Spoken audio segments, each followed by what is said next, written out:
صلی اللہ علیہ نبی المی صلی اللہ علیہ وسلم۔ آج انشاءاللہ جس عنوان پر ہم بات کریں گے وہ تقویٰ ہے، اور تقویٰ کیا ہے کہ کیسے اختیار کیا جائے، تو انشاءاللہ ہم اس تعلق سے پڑھیں گے۔ اللہ رب العزت فرماتے ہیں کہ قرآن میں اللہ رب العزت فرماتے ہیں، جس کا مفہوم ہے، ترجمہ ہے کہ آسمان کی زینت ستاروں سے ہے، زمین کی زینت جو ہے وہ پرہیزگاروں سے ہے۔ تو مقصد زندگی اللہ رب العزت کی بندگی ہے، اور مقصد حیات اللہ کی یاد ہے نا۔ تو اللہ جو قرآن میں فرماتے ہیں اس کا ترجمہ اور مفہوم یہ ہے کہ اے انسانوں، ہم نے تمہیں ایک نر اور مادے سے پیدا کیا، یعنی ایک ماں اور باپ سے پیدا کیا ہے نا، اور پھر تمہارے قبیلے اور خاندان اس لیے بنائے کہ آپس میں پہچان ہو سکے۔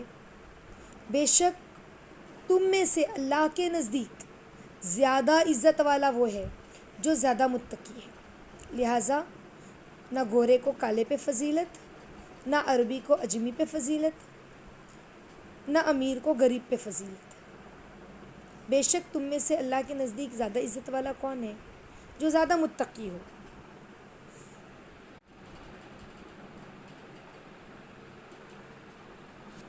تو پتہ چلا کہ اللہ رب العزت کا قرب جو ہے، اس کا جو تعلق ہے بندوں کے ساتھ ان کے تقوی کے مطابق ہے، سمجھ رہے؟ یعنی جو جتنا پرہیزگار ہوگا اتنا ہی اللہ تعالیٰ کے نزدیک وہ متقی ہوگا، اتنا ہی اللہ رب العزت کے نزدیک اس کو اللہ کا قرب ملے گا، جو جتنا پرہیزگار ہوگا۔ اور ایک روایت میں آتا ہے نا، اللہ کے نبی صلی اللہ علیہ وسلم فرماتے ہیں کہ مومن ایسا نہیں ہے جس کی آنکھ سے خوف خدا میں آنسو ٹپکے، خواہ وہ مکھی کے سر کے برابر ہی کیوں نہ ہو، اور اس کے رخسار پر بہے وہ آنسو، پھر اللہ تعالیٰ اسے دوزخ پر حرام نہ کرے۔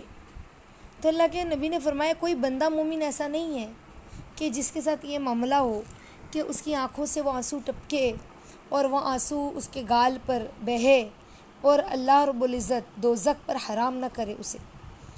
تو جب ایک حدیث میں آتا ہے جس کا مفہوم ہے، جب مومن کا دل اللہ کی خوف سے لرزتا ہے تو اس کے گناہ اس طرح جھڑتے ہیں جس طرح درخت سے پتے جھڑتے ہیں۔ اللہ ایسے ان کے گناہوں کو معاف فرماتے ہیں۔ تو اللہ رب العزت کو وہ لوگ بہت پسند ہیں جو تقوی اختیار کرتے ہیں، پرہیزگار ہیں، اللہ سے ڈرنے والے ہیں، ہے نا، اور اللہ کے ڈر سے روتے ہیں۔ اور اللہ رب العزت نے قرآن مجید میں جگہ جگہ پر تقوی کا ذکر کیا، اور جگہ جگہ پر ان آیتوں کو اللہ نے تقوی کی آیتوں کا تذکرہ کیا۔ جیسے کوئی انسان کوئی تھال سجاتا ہے نا، تو ڈیکوریشن کے لیے میوے جو ہے نا وہ اوپر اوپر رکھتا ہے، سمجھ رہے؟ اسی طرح اللہ نے لفظ تقوی کے لفظ سے اپنی کتاب کو سجایا ہے، یہ سمجھ لیں۔ لفظ تقوی جو ہے اس سے اللہ نے قرآن کو سجایا۔ ہم قرآن پڑھتے جائیں اور متقیوں کا تذکرہ آئے گا، یہ لفظ جو ہے نا متقیوں کے تعلق سے، تقوی کے تعلق سے جگمگاتا ہوا ہمیں قرآن میں نظر آئے گا، یعنی اس کو اللہ نے ہائی لائٹ کیا ہے۔ بلکہ ایک آیت کے اندر تو اللہ نے 2 دفعہ تقوی اختیار کرنے کا حکم دیا ہے۔ کتنی عجیب بات ہے کہ ایک ہی سینٹنس میں، ایک ہی فقرے میں اللہ رب العزت نے 2 دفعہ دہرایا ایسا کرنا، یعنی اس بات کی ہمیں اہمیت سمجھ میں آتی ہے کہ ایک سانس میں 2 بار یہ بات کہہ دیا اللہ تعالیٰ نے، ایک ہی سینٹنس میں 2 دفعہ تقوی اختیار کرنے کا حکم دیا۔ تو اللہ تعالیٰ کا حکم دینا کوئی معمولی بات تو نہیں ہے نا، اللہ نے حکم دیا ہے، کوئی معمولی بات نہیں ہے۔ یا ایھا الناس اتقوا ربکم، حکم دیا کہ تم اپنے رب سے ڈرو، اپنے رب سے ڈرو، تقوی اختیار کرو، جیسے کہ تقوی اختیار کرنے کا حق ہے، تو تقوی کی کوئی حد نہیں ہے، سمجھ رہے ہیں؟ ہم کتنا تقوی اختیار کریں اس کی کوئی حد نہیں ہے۔ جہاں تقوی کی بات آتی ہے نا، تو جہاں جہاں تقوی کا ذکر آیا ہے نا، تو میدان کو اللہ نے کھلا چھوڑ دیا ہے نا. تم تقوی اختیار کرو، جتنی تمہارے اندر استطاعت ہو اتنا تم تقوی اختیار کرو. یہ یعنی اے ایمان والو تم تقوی اختیار کرو جیسا کہ تقوی اختیار کرنے کا حق ہے، اللہ کہہ رہے ایسا تقوی اختیار کرو. یعنی تقوی کی کتنی اہمیت واضح ہوئی. اور میں آپ کو بتاؤں تقوی کے بہت عجیب و غریب فوائد بھی ہیں. جنہوں نے تقوی اختیار کیا ہے اللہ تعالیٰ ان کے لیے نعمتوں کے دروازے کھول دیتے ہیں، برکتوں کے دروازے کھل جاتے ہیں، گناہ معاف ہوتے ہیں، اللہ انہیں بصیرت عطا فرماتے ہیں. یعنی دل کی نگاہیں جسے کہتے ہیں نا، وہ تقوی اختیار کرنے والوں کو ملتی ہے. سمجھ رہے؟ قرآن پاک میں اللہ فرماتے ہیں نا، اور جو کوئی تقوی اختیار کرتا ہے تو اللہ تعالیٰ اس کے گناہوں کو معاف فرماتا ہے، اس کے اجر کو بڑھا دیتا ہے. یعنی بہت زیادہ کر کے اللہ عطا فرماتے ہیں. تو تقوی روح کی غذا ہے، تقوی کی بڑی برکت ہے. اب برکت کیا ہے؟ دیکھو یہ جو لفظ ہے نا، انگریزی زبان میں اس کی ڈکشنری میں یہ لفظ نہیں ملے گا. اس کی حقیقت اللہ والوں کی زندگی میں ہمیں نظر آئے گی. سمجھ رہے ہیں؟ آج کی دنیا برکت کو مانے یا نہ مانے، ہم تو مانتے ہیں نا. تو تقوی میں برکت ہے، جسم کی غذا ہے. یہ تقوی اختیار کرنا روح کی غذا ہے. سمجھ رہے ہیں؟ اللہ نہیں فرماتے قرآن میں کہ ہم آسمان سے اور زمین سے برکتوں کے دروازے کھول دیتے ہیں. اور دوسری جگہ اللہ قرآن میں کیا فرماتے ہیں؟ اگر یہ کتاب پر ایمان لاتے اور عمل کرتے تو ہم ان کو وہ نعمتیں کھلاتے جو اوپر سے اتارتے ہیں، اور وہ نعمتیں کھلاتے جو پاؤں کے نیچے سے نکالتے ہیں.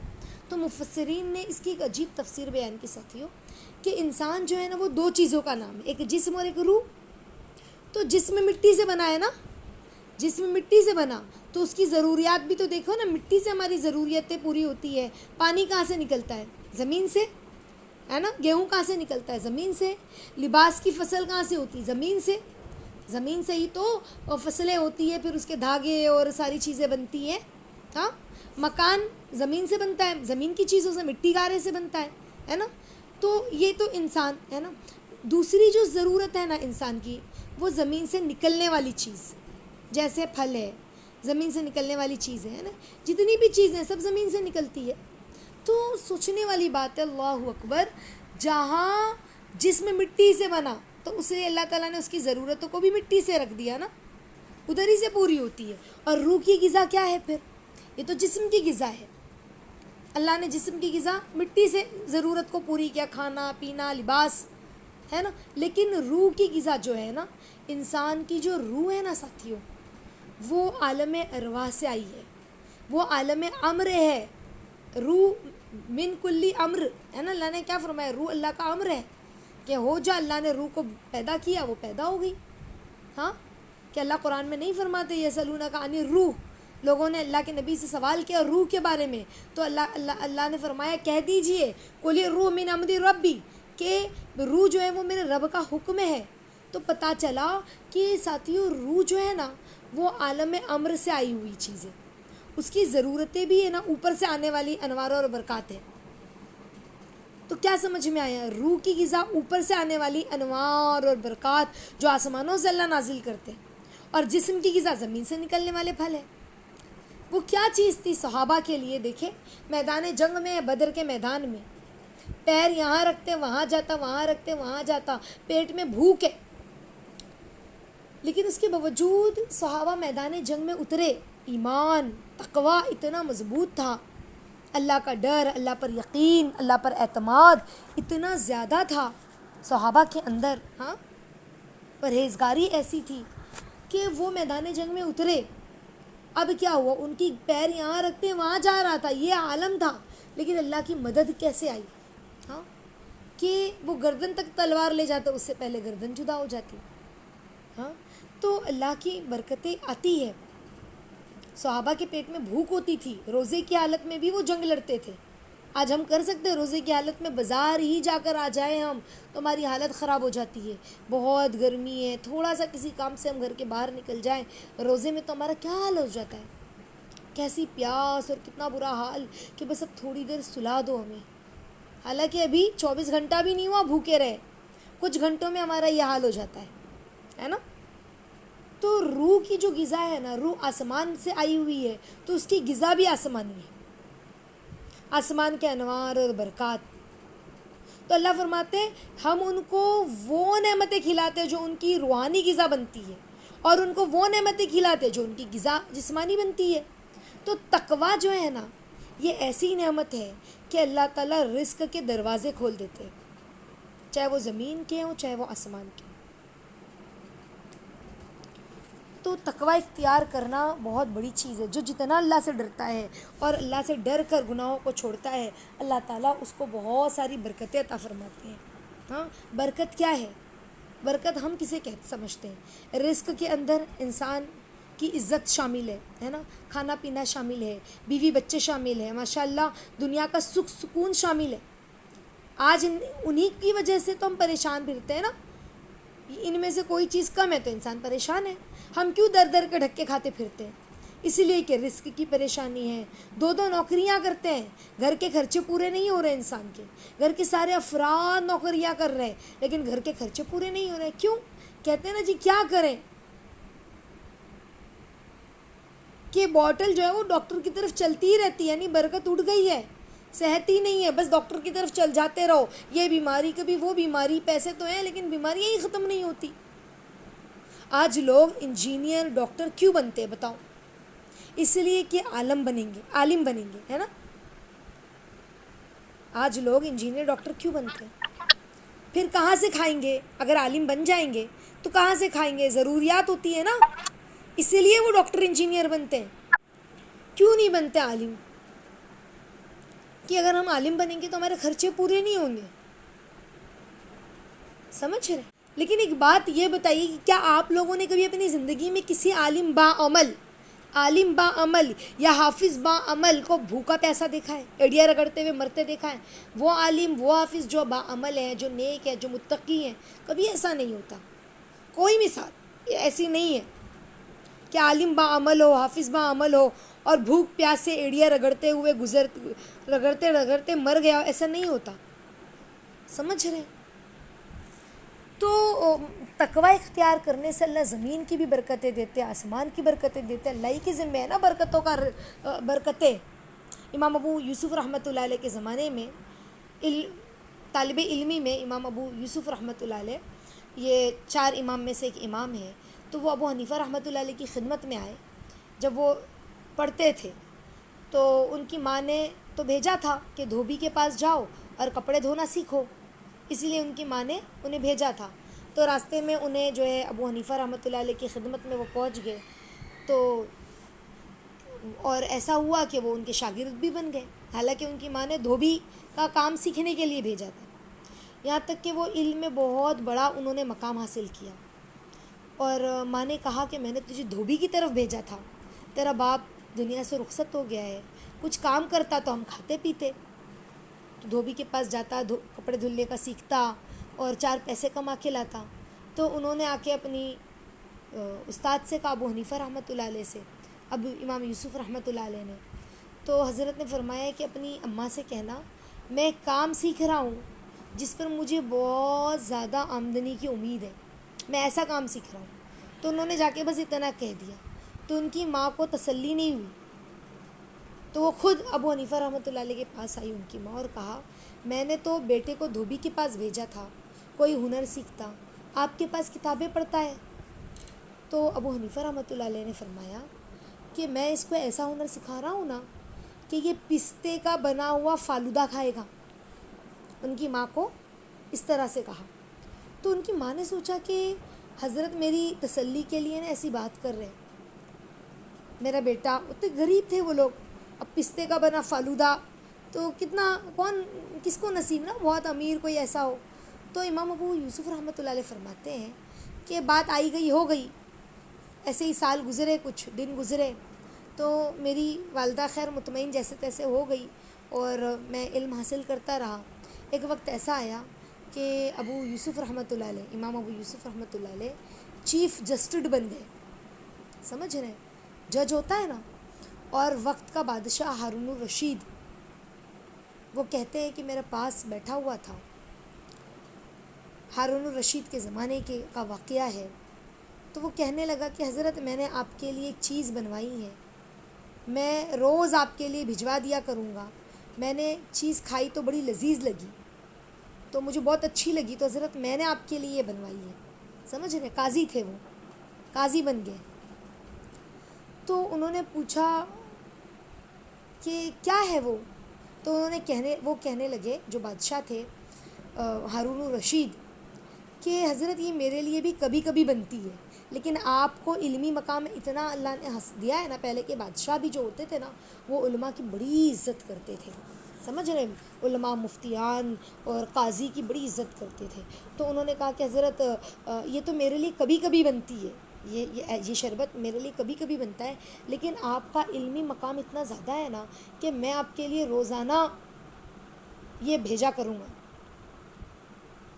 تو کہنے لگے کہ کیا ہے وہ، مجھے بتاؤ تو صحیح.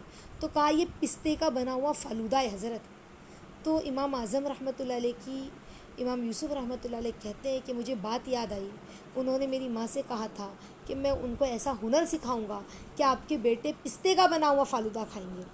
تو اللہ تعالیٰ اس طرح رزق دیتے ہیں، اس طرح عزت دیتے ہیں.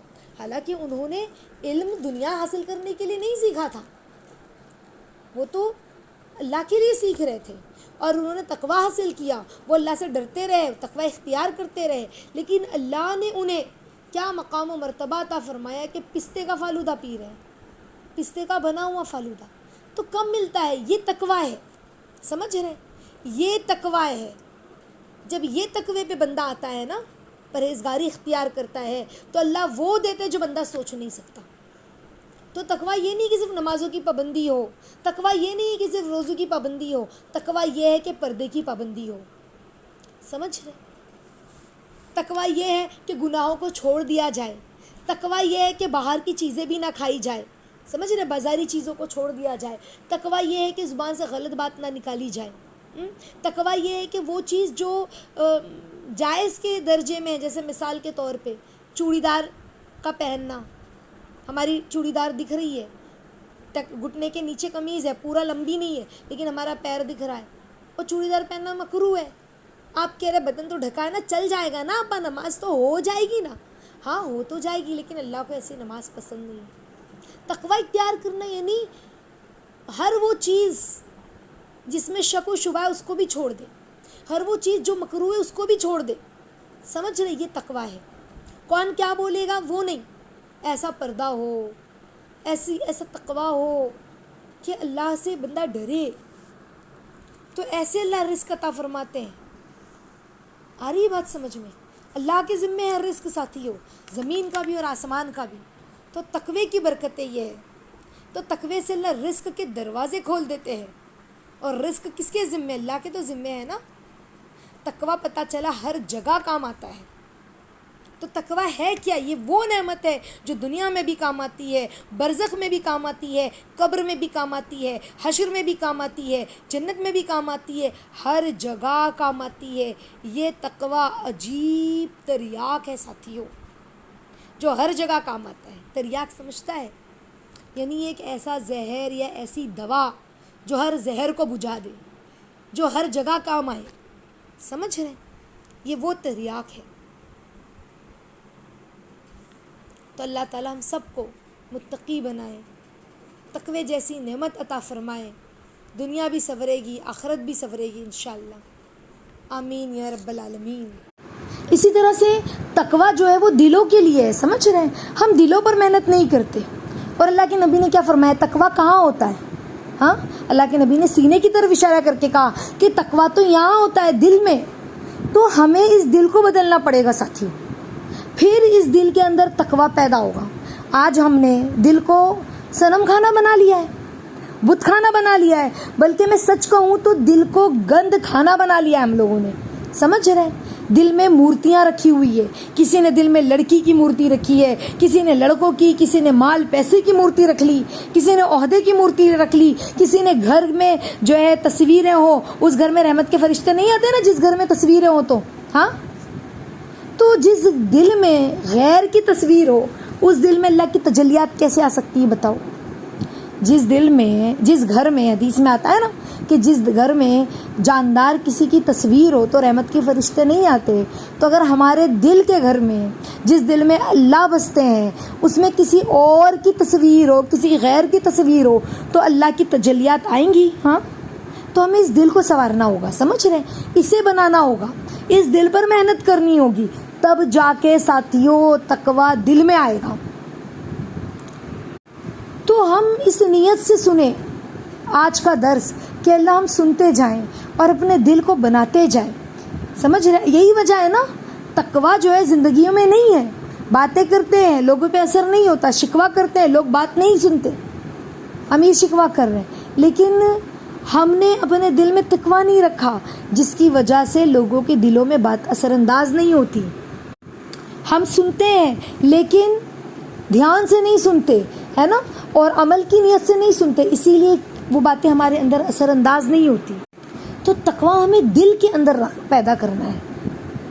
نہیں پوچھا تقویٰ ہے کیا چیز، تو کہا حضرت عمر رضی اللہ تعالیٰ عنہ سے پوچھا حضرت ابی بن کعب رضی اللہ تعالیٰ عنہ نے کہ تقویٰ کیا ہوتا ہے، تو انہوں نے کیا فرمایا جانتے ہیں حضرت عمر رضی اللہ تعالیٰ عنہ نے کہ تم کبھی خاردار راستے سے گزرے ہو؟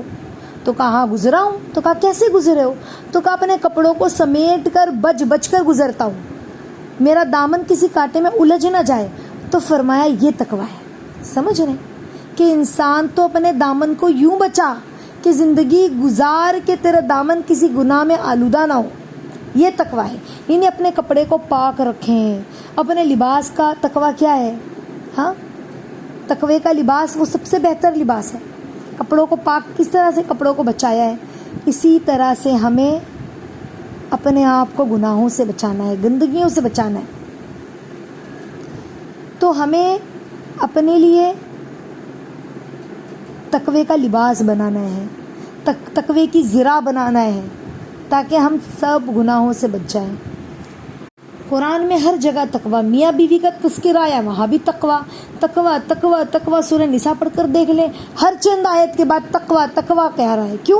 کیونکہ جب تک تقویٰ نہیں ہوگا تو ازدواجی زندگی بھی صحیح سے نہیں گزرے گی۔ اللہ سے ڈرنا، جان لینا کہ تم نے اللہ سے ملاقات کرنی ہے، قرآن کہہ رہا ہے۔ تقویٰ ہمارے اندر اللہ پیدا فرمائے، ہم اللہ سے دعا کریں کہ اللہ ہمارے اندر تقویٰ پیدا فرمائیے، آپ اللہ کا ڈر پیدا فرمائیے۔ اللہ تعالیٰ ہم سب کو کہنے سننے سے زیادہ عمل کی توفیق عطا فرمائے اور متقی بنائے، آمین یا رب العالمین۔